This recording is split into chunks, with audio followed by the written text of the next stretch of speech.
नमस्कार नना बच्चन को आपण मान स्वागत करुच्ची। बांगालोर आईटी इंजीनियर अतुल सुभाषर मृत्यु होवार या मध्य पाखापाखि 8-9 मास बीतीगलानी।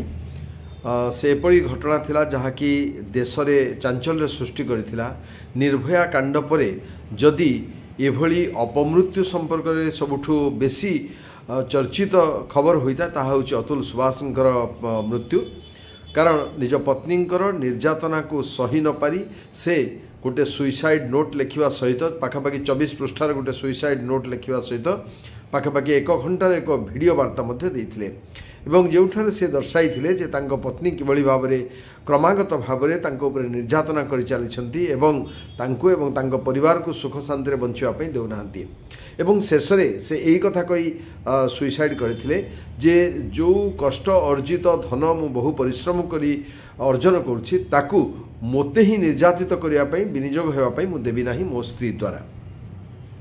एवं अतुल सुभाष मृत्यु पर या भितर पाखापाखि 8टी केस आहरी आसीगलानी से भली जोठी पुरुष माने निर्यातना सह्य कर न पारी से मृत्युवरण कर सुइसाइड करछंती। एई घटना गोटे पर घटना घटी चली से भली कौनसी कार्यानुष्ठान हबार देखा जाउनी। कारण 498 ए धारा एवं यौतुक जनित निर्यातना घरोई हिंसा ए सबू सब आईन विभिन्न धारा को आड़ कर प्रतिशोध नेबा वर्तमान सहज होइछि किछि महिला द्वारा। जो आईन दिने सृष्टि होइथिला महिला मानक सुरक्षा देबा पई एवं एबे मध्य बहु महिला को ताहा सुरक्षा देउछि ताकू अल्प किछि महिला सेमाने तांकर निजर प्रतिशोध नेबा पई ए आईन को व्यवहार करुछंती। एवं जेतेबेले सेमाने कोनसी लिव इन रिलेशन रे रहुचंती लिव इन रिलेशन रे जदि कोनसी प्रकार असुविधा हैला ताहले संगे संगे सेमाने से रिलेशन रू बाहरी आसिला परे निर्यातना सेक्सुअल हारासमेंट कथा कहउचंती। जदि केतेबेले कोनसी बंधुता माने बांधी क्या सहित प्रेम संपर्क रखुंट एवं जदि संपर्क कौनसी कारण ब्रेकअप है ताले ब्रेकअप पर तुरंत सेक्सुअल हारासमेंट लगाउछंती बा विभिन्न प्रकार निर्यातना धारा लगे से दाऊ साधुंट। तेणु जो आईन दिने महिला मानक सुरक्षा देवाई से सुरक्षित देवाई घरोई हिंसार मुक्त करने उद्दिष्ट था ताकू अपव्यवहार धीरे धीरे बढ़ी बढ़ी चली एवं ए दिगरे ठीक भाव में ताकू चर्चा करा जाऊ नहीं। कारण निर्भया कांड परे जेभली गोटे कमिशन गठित होइथिला एवं से कमिशन परे आईन को आहुरी सशक्त करा जाइथिला से भली कमिशन कथा तो उठु नहीं। आकू पार्लियामेंट रे बा अन्यान्य जो आईन जो विभाग अच्छी से चर्चा हबार देखा जाऊ नहीं। जोथि धीरे धीरे धीरे ये निर्यातना बढ़ी चली एवं पुरुष माने जेभली सेमानंकर कौनसी अधिकार नहीं एवं सेमाने निर्यातित होगापी ही केतेक आईन कराଯାଇଛି से भली भाव में अनेक क्षेत्र में पुरुष माने भोग करुछंती एवं धीरे धीरे ये संख्या मध्य बढ़िबार चली। तेणु बर्तमान समय आसी जे पुरुष माने जो माने निर्यातित होउछंती जो माने एक कथा को समर्थन करुछंती सेमाने अंतत आईन विभाग को चिठी लिखंतु राष्ट्रपति को मुख्यमंत्री को प्रधानमंत्री को सेमाने चिठी लिखंतु एवं पत्र माध्यम सेमानकर निर्यातनार कथा कहंतु एवं ए संक्रांतीय आईन रे संशोधन पाई मध्य व्यवस्था किभली अणा जाई परिबो से दिगरे आईनज्ञ माने एवं जो माने समाजसेवी अछंती जो माने सामाजिक कार्यकर्ता अछंती जो माने समाज विषय चिंता करुछंती सेमाने मध्य ए दिगरे पदक्षेप नबार समय आसीछि।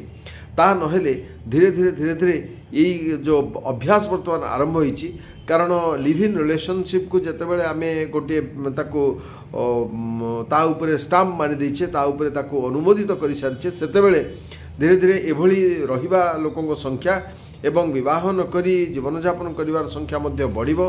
आउ ता छड़ा प्रेम संपर्क जितेबाला होउछि विभिन्न प्रकार वर्तमान सुजोग लोक मानक पाखरे अछि सेमाने विभिन्न माध्यम रे पुरुष एवं नारी संपर्क रखुचंती सेतेबेले जोठी जितेबाला पानरु चून खसी जाउछि महिला माने ताको गोटे अस्त्र भाव में व्यवहार करुछंती।